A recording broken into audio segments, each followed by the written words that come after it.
قال الله تبارك وتعالى في كلامه المجيد والفرقان الحميد. أعوذ بالله من الشيطان الرجيم. بسم الله الرحمن الرحيم. ومن أحسن قولا ممن دعا إلى الله وعمل صالحا وقال إنني من المسلمين. صدق الله العلي العظيم. قال الله تبارك وتعالى في شان حبيبه إن الله وملائكته يصلون على النبي يا أيها الذين آمنوا صلوا عليه وسلموا تسليما. درود شریف. اللهم صل على محمد كما تحب وترضى له. اللهم صل على محمد وأنزله المقعد المقرب عندك يوم القيامة. جزا الله عنا محمدا صلى الله عليه وآله وسلم ما هو أهله. رب اشرح لي صدري ويسر لي أمري واحلل عقدة من لساني يفقهوا قولي. سامعین محترم، راستے کے حقوق کے متعلق بات چلی آ رہی ہے، اور راستوں میں اور گلی کوچوں میں اگر کھڑے ہونے کا اتفاق ہو یا بیٹھنے کا اتفاق ہو یا اور کوئی وجہ ہو وہاں راستے میں رکنے کی، تو راستے کے حقوق کی رعایت کرنا ضروری ہے. اور چوتھا اور پانچواں حق راستے کا یہ ہے والامر بالمعروف والنہی عن المنکر. والامر بالمعروف کہ نیکی اور بھلائی کا حکم کرنا ہے، نیکی اور بھلائی کی ترغیب اور تعلیم دینا ہے. والنہی عن المنکر اور ناروا فحش کام، غلط کام اور گناہ کے کاموں سے بچنے کی تعلیم اور ترغیب دینا ہے. اور یہ امر بالمعروف اور نہی المنکر راستے کے حقوق میں سے ایک حق نہیں ہے، بلکہ یہ 24 گھنٹے کا فریضہ ہے ہر مومن مسلمان کا. ہر مومن مسلمان کا 24 گھنٹے کا فریضہ ہے امر بالمعروف اور نہی عن المنکر. جب اس کام کو اور اس فریضے کو صحیح معنی میں ایک مومن مسلمان سر انجام دے گا تو یقیناً ایک اسلامی معاشرے کا وجود وہ پیدا ہوگا. جیسے صحابہ کے دور میں ایک معاشرہ تھا، پاکیزہ معاشرہ اور عدل اور انصاف والا معاشرہ تھا. خانگی حوالے سے گھروں میں اتفاق اور سلوک اور عبادت اور ریاضت والا ماحول تھا. تو اس کی بنیادی وجہ یہ ہے کہ امر بالمعروف اور نہی عن المنکر کا ماحول تھا اس وقت. صحابہ میں سے ایسے بھی صحابہ گزرے ہیں کہ جب وہ ملاقات کرتے تو ملاقات کے وقت ایک دوسرے کو سورۃ العصر کی تلاوت کرتے. اور سورۃ العصر ایسی سورت ہے کہ جس کے متعلق امام شافعی رحمہ اللہ تعالیٰ نے فرمایا ہے اگر پورا قرآن نازل نہیں ہوتا اور یہ ایک سورت، صرف یہ ایک سورۃ العصر مومن مسلمانوں کی ابدی اور تا قیامت ہدایت اور رشد اور کامیابی کے لیے اور عمل کے لیے یہی ایک سورت کافی تھی اگر پورا قرآن نازل نہیں ہوتا. اور سورۃ العصر یہ 4 اجزاء پر مشتمل ایک ایسا نسخہ ہے جو ہر مومن مسلمان کو اس کو اپنی عملی زندگی کا لازمی جز بنانا چاہیے. اور شروع میں اللہ تعالیٰ تنبیہ بھی فرماتے ہیں والعصر، قسم زمانے کی، قسم عصر کے وقت کی. اگر عصر کا وقت کہو تو وہ وقت قیمتی ہے، اس سے عصر کے وقت کی اہمیت معلوم ہوتی ہے. والعصر، قسم زمانے کی، اگر زمانے کا کہو تو پھر جو اوقات ہیں اور لمحات ہیں اور جو زندگی ہے تو اس کی اہمیت معلوم ہوتی ہے. ان الانسان لفی خسر، کہ بے شک انسان خسارے میں ہے.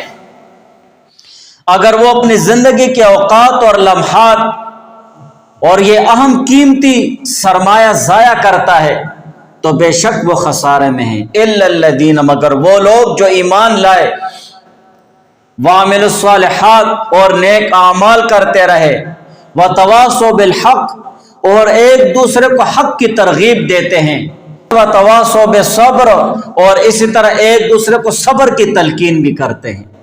تو یہ امر بالمعروف اور نہی عن المنکر کی یاد دہانی ہے اس میں، اور تمام دین اور دینداری کے جو احکامات ہیں اور تعلیمات ہیں اور اللہ کے رسول کے طور طریقوں کی یاد دہانی ہے اس صورت میں۔ اسی وجہ سے جو دو ایسے صحابہ تھے جو ملاقات کے وقت ایک دوسرے کو سورۃ العصر سناتے، تاکہ اللہ تعالیٰ کے احکامات اور حضور علیہ السلام کے سنت طریقے وہ مستحضر ہو جائیں، سامنے ہو جائیں، اللہ تعالیٰ کے احکامات سامنے ہو جائیں، امر بالمعروف اور نہی عن المنکر سامنے ہو جائے کہ نیکی کی ترغیب دینا ہے اور گناہوں سے بچانا ہے، اور صبر جیسی اہم چیز سامنے آ جائے، اگر کوئی تکلیف اور پریشانی آئے تو اس پر صبر کرنا ہے۔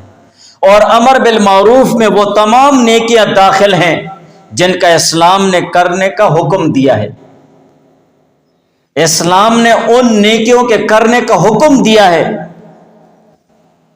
اس میں تمام فرائض، واجبات، حضور علیہ السلام کے سنت طریقے، تعلیمات، تمام احکامات اس میں داخل ہو گئے۔ کوئی یہ نہیں کہہ سکتا ایک مومن مسلمان کہ یار یہ میرا کام نہیں ہے اس کو بتانا، یہ میرا کام نہیں ہے اس کو امر بالمعروف کرنا، اس نیکی کی دعوت اور اس نیکی کی طرف بلانا اس مومن مسلمان کو، یہ میرا کام نہیں ہے، کسی حکم میں بھی نہیں کہہ سکتے ہو۔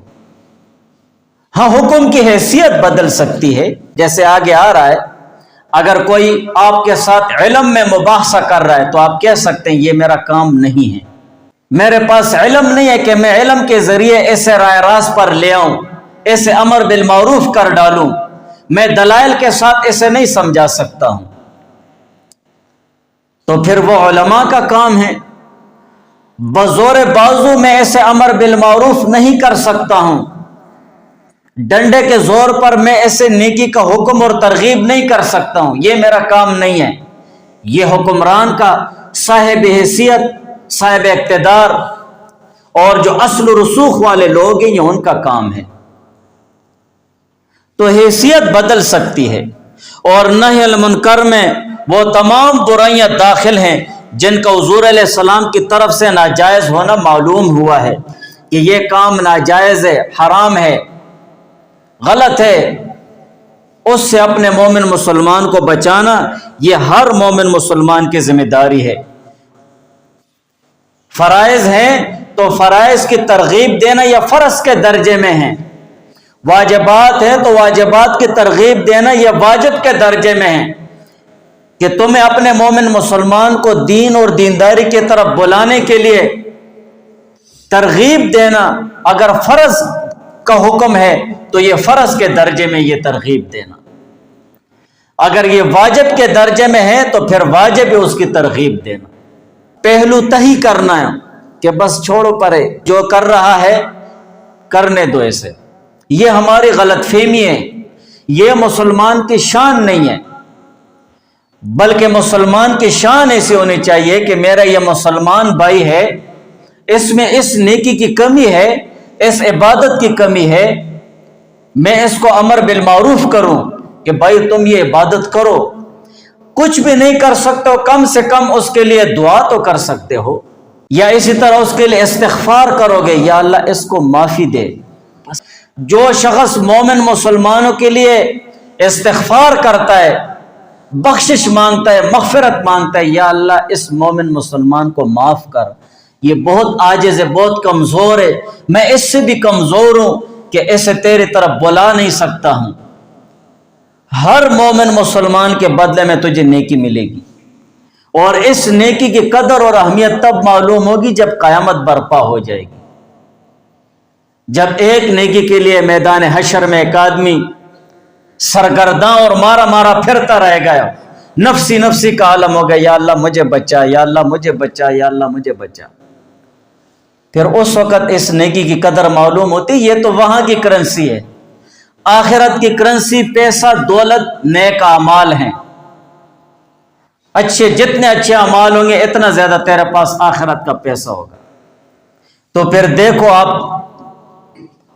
پوری دنیا میں کتنے مومن مسلمان ہیں جب سب کے لیے اخلاص سے تم دعا مانگو گے. بہرحال اور جو کام حرام اور ناجائز ہیں ان سے منع کرنا وہ فرض اور واجب کے درجے میں کہ بھائی یہ کام حرام ہے، یہ ناجائز ہے، یہ گناہ ہے، اس سے اللہ تعالیٰ ناراض ہوتے ہیں. یہ حضور علیہ السلام کے سنت طریقوں کو ترک کرنا ہے. حضور علیہ السلام کا جو سنت طریقہ ہے تم اس کو چھوڑ رہے ہو. تو جو اعمال وہ گناہ ہے، غلط ہے، حرام ہے، ان سے منع کرنا، نہی المنکر، یہ ہر مومن مسلمان کا فریضہ ہے. اور قرآن اور حدیث کے حوالے سے ہر مومن مسلمان پر اپنے قدرت کے مطابق امر بالمعروف اور نہی المنکر کرنا واجب ہے. یہ 24 گھنٹے